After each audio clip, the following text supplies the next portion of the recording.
ಇನ್ನು ಚಿಕ್ಕಮಗಳೂರಿನಲ್ಲಿ ಕಾಡಾನೆ ದಾಳಿಯಿಂದ ನಿನ್ನೆ ಮಹಿಳೆಯೊಬ್ಬರು ಮೃತಪಟ್ಟಿದ್ರು. ಆನೆ ದಾಳಿ ತಡೆಗೆ ಬಾಳೆಹೊನ್ನೂರು ಉಪವಿಭಾಗ ವಲಯ ಅರಣ್ಯಾಧಿಕಾರಿಗಳ ಕಚೇರಿ ಬಳಿ ಪ್ರತಿಭಟನೆಯನ್ನು ನಡೆಸಲಾಯಿತು.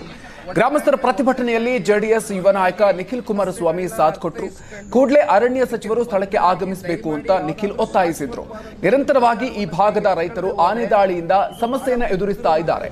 ಸರ್ಕಾರದ ಪರಿಹಾರವನ್ನ ನಂಬಿ ಜೀವನ ನಡೆಸೋದಕ್ಕೆ ಆಗ್ತಾ ಇಲ್ಲ ಅಂತ ಹೇಳಿದ್ರು.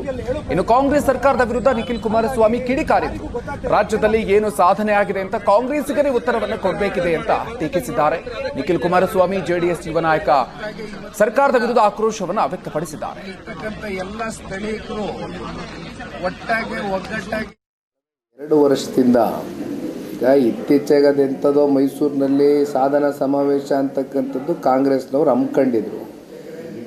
ಅದು ಏನು ಸಾಧನೆ ಮಾಡಿದ್ದಾರೆ, ಅದು ಏನು 2 ವರ್ಷದಿಂದ ಈ ರಾಜ್ಯದ ಜನತೆಗೆ 136-132 ಜನ ಶಾಸಕರನ್ನ ಕೊಟ್ಟಿರ್ತಕ್ಕಂಥ ರಾಜ್ಯದ ಜನತೆಗೆ ಎಷ್ಟರ ಮಟ್ಟಕ್ಕೆ ಇವತ್ತು ಅಧಿಕಾರವನ್ನು ಜನರ ಪರವಾಗಿ ಅದನ್ನು ಉಪಯೋಗ ಮಾಡ್ತಕ್ಕಂಥ ಕೆಲಸ ಮಾಡಿದ್ದಾರೆ ಅಂತಕ್ಕಂಥದ್ದು ಇವತ್ತು ಕಾಂಗ್ರೆಸ್ನವರೇ ಉತ್ತರ ಕೊಡಬೇಕು ಹೊರತುಪಡಿಸಿ. ಏಕೆಂದರೆ ಇಲ್ಲೇನಾಗಿದೆ, ಜನರ ಕಷ್ಟ ಕೇಳೋದಕ್ಕಿಂತ ಹೆಚ್ಚಾಗಿ ಅಭಿವೃದ್ಧಿಯ ದಿಕ್ಕಿಗೆ ತಗೊಂಡೋಗ್ಬೇಕಾಗಿರ್ತಕ್ಕಂಥ ಈ ಸರ್ಕಾರ ರಾಜ್ಯ ಇವತ್ತು ಒಬ್ಬರು CM ಕುರ್ಚಿ ಮೇಲೆ ಭದ್ರಪಡಿಸ್ಕೊಳ್ಳೋದಕ್ಕೆ ಗಮನ ಇದೆ, ಮತ್ತೊಬ್ಬರು DCM CM ಕುರ್ಚಿ ಮೇಲೆ ಕಣ್ಣಿಟ್ಟಿದ್ದಾರೆ.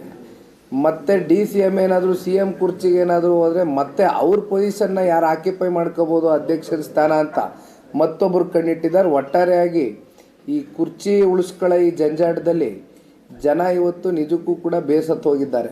ರಾಜ್ಯದ ಜನತೆ ಎಲ್ಲೋದ್ರೂ ಕೂಡ ಕಳೆದ 2 ವರ್ಷದ ಅವರ ದುರಾಡಳಿತ, ಭ್ರಷ್ಟಾಚಾರ, ವೈಫಲ್ಯತೆಗಳು, ಹಗರಣ, ಜನವಿರೋಧಿ ನೀತಿಗಳು ಇವೆಲ್ಲವೂ ಕೂಡ ಇವತ್ತು ಜನ ಭಾಳ ಆಕ್ರೋಶಭರಿತವಾಗಿ ಚರ್ಚೆಯನ್ನು ಮಾಡ್ತಾ ಇದ್ದಾರೆ.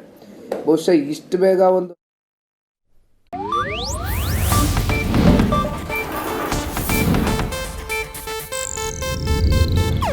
ಇದು ಏಷ್ಯಾನೆಟ್ ನ್ಯೂಸ್ ನೆಟ್ವರ್ಕ್ ಪ್ರಸ್ತುತಿ.